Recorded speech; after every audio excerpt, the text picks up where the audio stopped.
Assalamualaikum warahmatullahi wabarakatuh.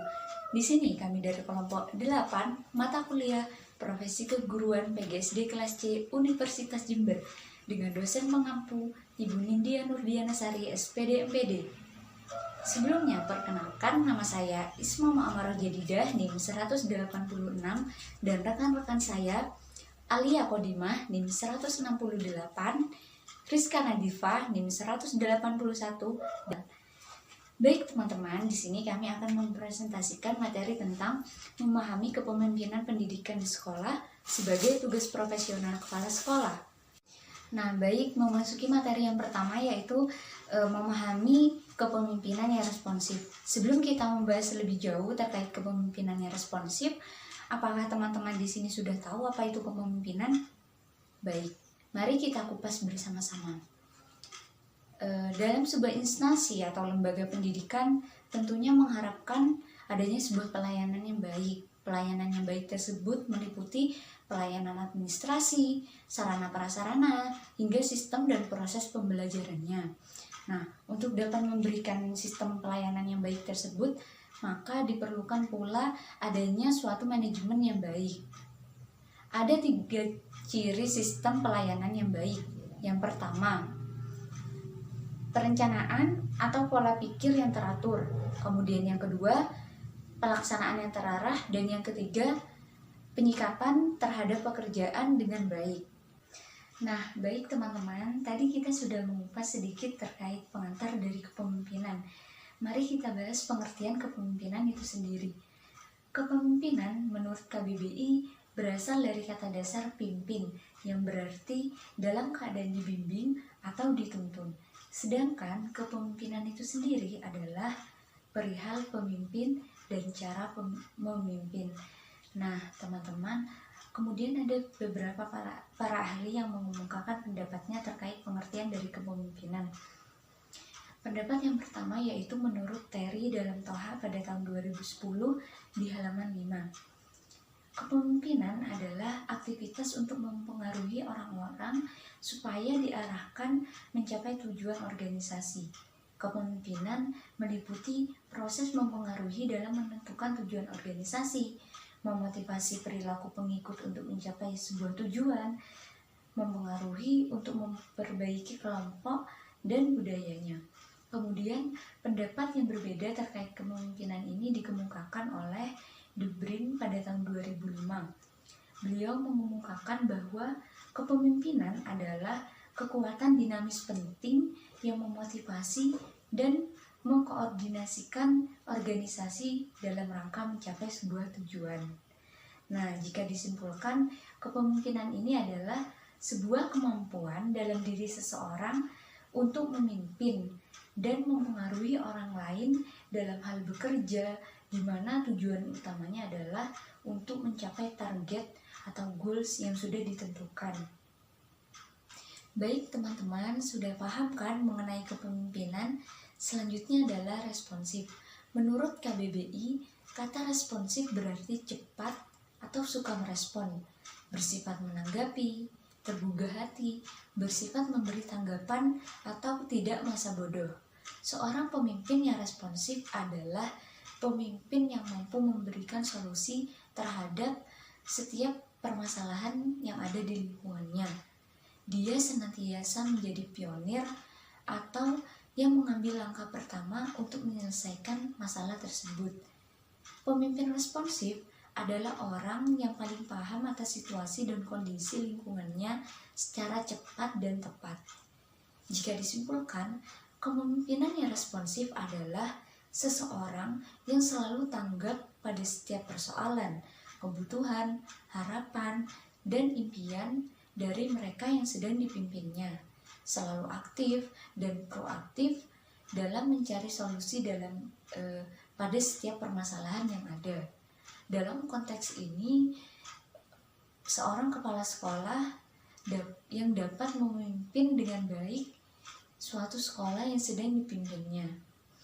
Nah, jadi dari keseluruhan dapat disimpulkan bahwa seorang pemimpin yang baik adalah seseorang yang memiliki integritas, terbuka, mampu menerima kritikan, rendah hati, mampu memahami orang lain dengan baik, terinspirasi oleh visi, mampu mengendalikan diri sendiri, kemudian memiliki spiritualitas yang tinggi, serta selalu mengupayakan yang terbaik bagi dirinya maupun orang lain.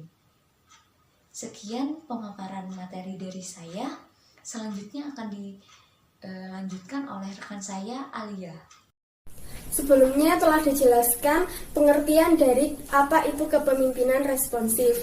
Selanjutnya, kita akan belajar mengenai prinsip-prinsip yang ada pada kepemimpinan responsif. Prinsip-prinsip tersebut meliputi yang pertama, keterbukaan. Adanya keterbukaan antara pemimpin dan anggota dalam menjalankan suatu proses kinerja akan mendukung tercapainya suatu tujuan organisasi. Prinsip yang kedua yaitu tanggung jawab.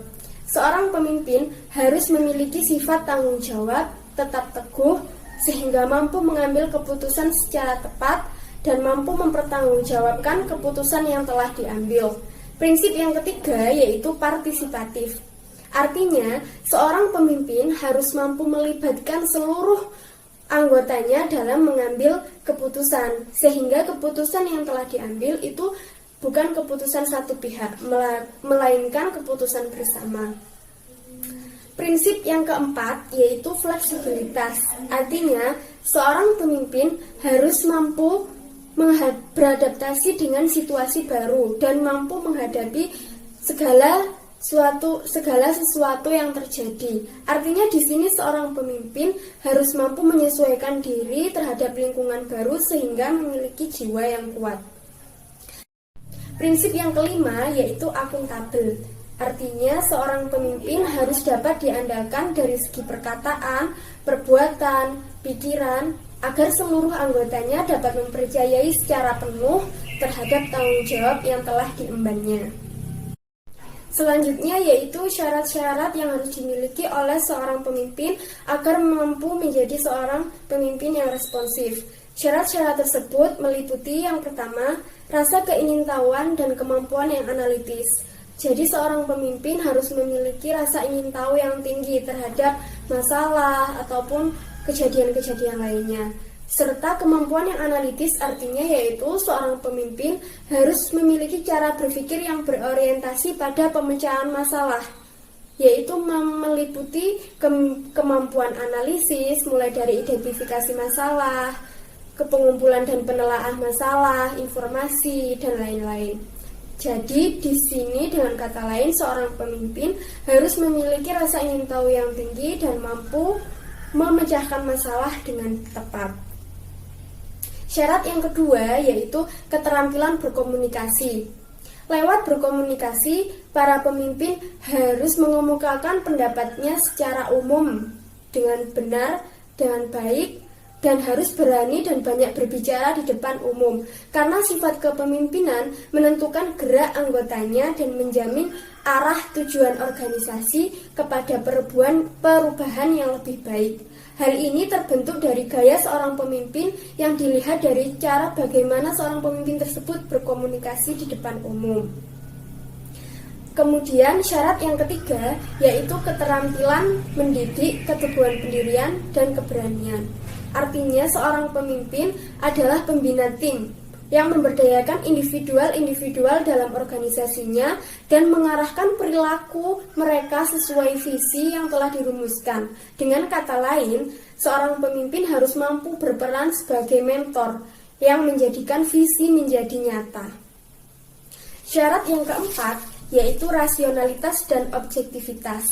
Rasionalitas artinya seorang pemimpin harus mampu memiliki pemikiran yang rasional dan nyata terhadap pihak-pihak dan anggotanya dalam menyelesaikan masalah. Kemudian, objektivitas artinya seorang pemimpin diharapkan mampu berperan sebagai bapak atau penasehat kepada anggotanya. Salah satu kunci keberhasilan seorang pemimpin dalam mengendalikan organisasi terletak pada kemampuannya bertindak secara objektif dan adil. Kemudian syarat yang kelima yaitu naluri untuk prioritas dan urgensi. Proses kepemimpinan dibatasi sumber, Sehingga pemimpin harus dapat menyusun tugas dengan mendahulukan prioritas, jadi mendahulukan mana yang lebih penting. Dalam upaya pencapaian tujuan, pemimpin harus dapat mendelegasikan tugas-tugasnya kepada staf, jadi membagi, tidak diselesaikan secara sendiri. Kemudian, pemimpin harus dapat mengatur waktu sehingga dapat menyelesaikan masalah secara efektif. Untuk materi yang selanjutnya akan disampaikan oleh Rizka Nadifah. Menurut Toha tahun 2010 nomor 49, gaya kepemimpinan merupakan suatu perilaku yang dilakukan oleh seseorang pada saat orang tersebut mencoba mempengaruhi perilaku orang lain. Jadi, gaya kepemimpinan merupakan suatu pola perilaku yang konsisten yang ditunjukkan pemimpin dan diketahui oleh pihak lain ketika pemimpin tersebut mencoba untuk mempengaruhi perilaku orang lain. Ada berbagai macam gaya kepemimpinan, diantaranya yaitu 1. Gaya kepemimpinan otokratik. Kata otokratik diartikan sebagai tindakan menurut kemauan sendiri. Setiap pemikiran dipandang benar dan keras kepala. Jadi, kepemimpinan otokratik adalah kepemimpinan yang dilakukan oleh seseorang dengan sikapnya yang menang sendiri, tidak mau mendengarkan pendapat dan saran dari orang lain, dan memiliki idealisme yang tinggi. Yang kedua yaitu gaya kepemimpinan demokratis. Kepemimpinan demokratis bertolak belakang dari asumsi bahwa hanya dengan kekuatan kelompok, tujuan-tujuan yang bermutu dapat tercapai. Gaya kepemimpinan demokratis dikaitkan dengan kekuatan personal dan keikutsertaan para pengikut dalam proses pemecahan masalah dan pengambilan keputusan. Dan yang ketiga yaitu gaya kepemimpinan permisif. Pemimpin permisif merupakan pemimpin yang tidak mempunyai pendirian yang kuat dan sikapnya yang serba boleh. Pemimpin memberikan kebebasan kepada bawahannya sehingga bawahan tidak mempunyai persiapan yang kuat terhadap suatu permasalahan. Pemimpin yang permisif cenderung tidak konsisten terhadap apa yang ia lakukan.